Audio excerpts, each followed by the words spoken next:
Hey guys, Cody with CJC Off-Road. We're going to be installing the Carli Suspension radius arm drops on this 2023 Ram 2500. Jumping right into it, obviously this truck is on a 2-post lift. If you're doing this in your driveway, you're just going to want to completely remove the arm to give yourself a little bit more working space. However, since we're on a lift today, we're just going to loosen this arm, drop it down, get the radius arm drop installed, and put the arm right back in the pocket. Now, as far as tools needed just to remove this radius arm, we're going to use a 27mm socket. I'm using a breaker bar, you can use an impact, and then a 24mm wrench. That's basically what you're going to need to remove the radius arm. From there, to get to one of the radius arm bolts, it's going to be much easier to remove the shock, or at least remove the lower bolt. Now keep in mind, if you are doing radius arm drops, there's about a 99.9% chance you're going to be changing the shocks. So just go ahead and get that out of your way to make this process much simpler. Now, one thing to note, once we remove this shock, the axle will be basically not supported. The only thing really holding it in will be the track bar and sway bar, which will allow the axle to fall. So at this point, if you're on the ground, put a floor jack underneath the axle tube, or like we did, put a screw jack right underneath the tube. That's gonna keep the axle from falling and make this process a little bit simpler. Now from here, we're just gonna drop this very last radius arm bolt. That'll allow us to fold the radius arm out of the way and allow us to get the drop up onto the chassis. The last two bolts needed to get out of the way for the installation of the radius arm drop are gonna be these transmission crossmember bolts. Everything's gonna be pretty supported with the other side bolts in the transmission transmission bushing itself. So there's gonna be a 24mm head and nut. Get these removed, and that's gonna be the final step for sliding this radius arm drop on up. All right, from here, we're gonna go ahead and slide the radius arm drop on up. Now, one thing to keep in mind, another common installation issue we see, these factory tabs are gonna slide inside of both of the tabs on this radius arm drop. We've seen a lot of guys trying to bend the tabs out one way or another to get on one or the other side of this radius arm drop. That is not the case. It'll slide up very easily. Worst case, if your pocket is damaged or you've had different brand arms on there or something like that, you might need to use a crescent wrench or something to adjust this tab a little bit. But for the most part, these will just slide on up.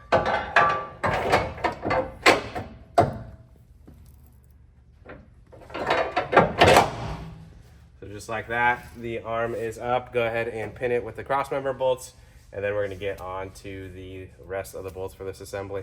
So I did lie just a little. Sometimes you will need to use a punch or a pry bar, similar your favorite screwdriver, to just bring this crossmember up into alignment a little bit easier with those radius arm drop holes and then the factory frame holes. Obviously, once you do that though, you just want to drive it home, put the other bolt in, and we'll go from there. Now the next step is going to be getting the biggest bolt in this radius arm drop bracket. This Q-shaped spacer is going to go between the frame and the radius arm drop. From here, the sleeve is going to slide all the way through, go through the backside, and we'll be throwing the bolt through. Depending on your frame, depending on the year, there is either a lot or a little bit of room here. On this truck specifically, we're going to have to use a pry bar just a little bit to open up enough room to get this Q-spacer in. Once it's aligned with that hole, we'll send the sleeve through and be good to go. Now, another cool feature, this sleeve is tapered, so obviously for ease of install, slide this in first, and that's going to dramatically help and speed up this process.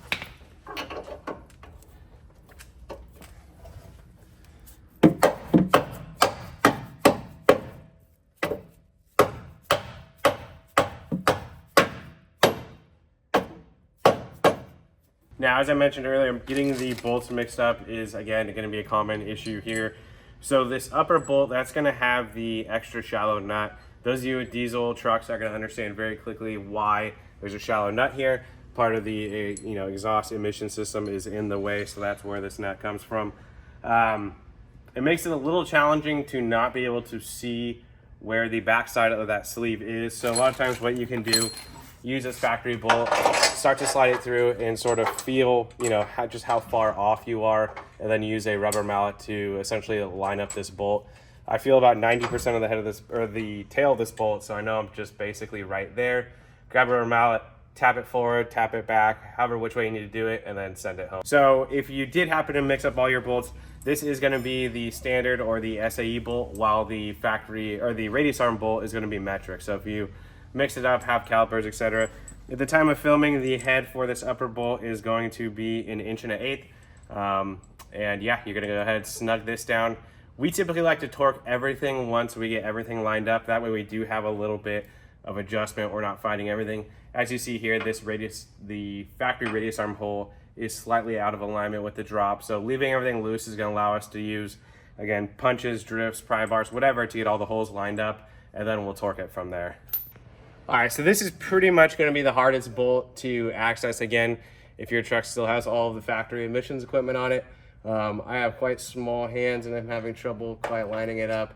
Again, this is going to be that shallow nut for that front upper bolt, and it's going to kind of just require jocking the bolt in and out until you can get it started, get the threads on there, and go from there.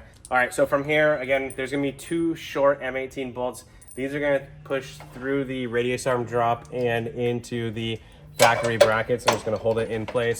As mentioned, we are a little bit out of alignment here. I will probably just use this punch, try to line up this outermost hole, slide the bolt on the innermost hole, and then I'll have us lined up for this one as well. We sort of got this. All right, so we're through on this bolt. We'll go ahead and get this outer bolt lined up.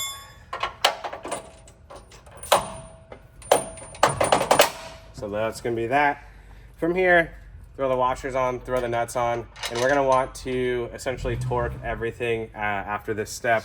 That's going to include the crossmember bolts, these 4 bolts, or these 2 bolts per side that went into the radius arm drop, and then this upper bolt as well. After all those are torqued, we'll go ahead and drill this final bolt and we'll be good to go. It makes it much easier to have that outermost bolt slid out.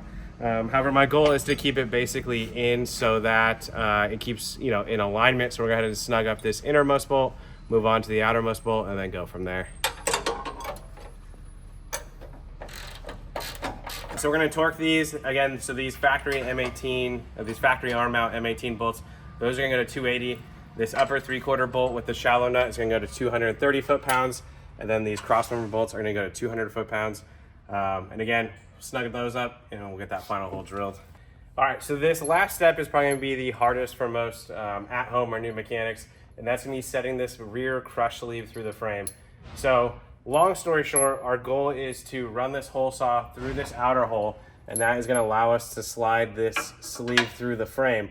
On the back side, we're not going to use the hole saw because we don't want the sleeve to penetrate through. We're just going to use a 1/2-inch drill bit that's going to poke through this back hole on the radius arm drop and chassis, allow us to run this bolt through, tighten it up, and we're done. Now, Carli does include this very cool jig. Now, how this works is we will center punch through this sleeve, and that's going to give us a mark for this pilot bit. From there, we're going to drill through. Then you're going to take this jig, slide it through, clamp it to your radius arm drop so nothing moves. Oftentimes we'll wrap everything in tape in order to prevent damage. And once that's through, it's going to allow us to have a perfectly centered 1/2-inch hole poking through the backside, and we are done. All right, so we're going to go ahead and mark center for the bit. Again, we're just trying to give the pilot bit on the small hole saw a centering point and keep us from grinding out the bracket. Now, a lot of the other guys, what they do is they're going to actually just remove the pilot bit from the hole saw, run it through. Your mileage may vary there. It probably overall is easier because you don't run the risk of the hole saw grabbing the radius arm drop. However, it could end up a little bit off center, just a touch. However, I think most people find that is still the simpler route to go. Remove that pilot bit and just run that hole saw through this hole. All right, so we already have a jig that our shop has wrapped in electrical tape. They reuse that on a lot of builds. We're gonna go ahead and, again, just throw a little bit of tape on this radius arm drop. And again, the goal is just not to leave any residual damage or anything like that from this jig sliding around. Depending on, again, the exhaust configuration, it might be a little challenging to get a C-clamp on there to hold the jig. Essentially, your goal with the jig should be to get it, as much flat contact with the radius arm drop as possible. So again, right here, tape and electrical tape, and that should avoid any marks. In a perfect world, we would run a C-clamp through right here. Again, the one I have at my disposal is a little bit big to fit back here, so we're gonna go ahead and try to freestyle this a little bit. However, in our experience, that still works really well.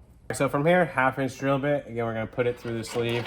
Again, our goal is going to be just to get through the frame, not drill through the radius arm drop or anything like that. So as soon as you start to feel it, kind of penetrate through that back wall of the frame, you're gonna wanna slow down and just let it kind of guide itself through. That's gonna help the drill bit travel through the 1/2-inch hole on the backside and kind of not damage anything. And yeah, let's go for it. All right, so the hole is through. You're gonna go ahead and just remove this jig and wipe off any metal shavings we got left. Go ahead, throw the bolt. Oh, just kidding. I forgot the sleeve. We're gonna go ahead and slide this sleeve through the frame. Just like that. Again, the fit is gonna go all the way through to the backside. Slide the bolt through. And go ahead, washer and nut. This bolt is gonna torque to 90 pounds, and that is gonna be the conclusion of all of the bolts for the radius arm drop.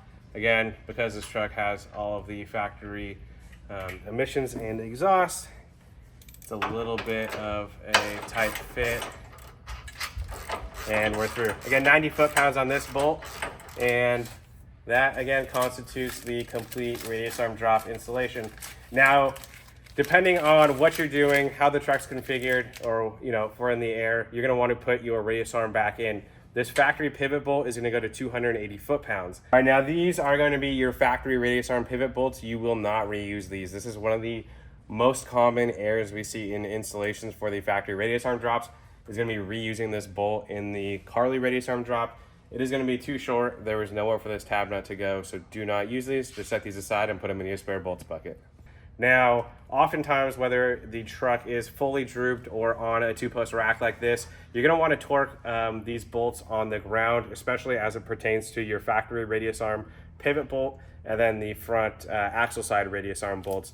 Because those are vulcanized bushing, if we were to torque this to the complete 280 while in the air, as you set the truck down, the suspension compresses. You're already twisting that bushing just at its natural ride height state, which is technically wrong. Can make for weird leans, rides, and things like that. So again, these radius arm bolts you're gonna wanna torque when this truck is on the ground.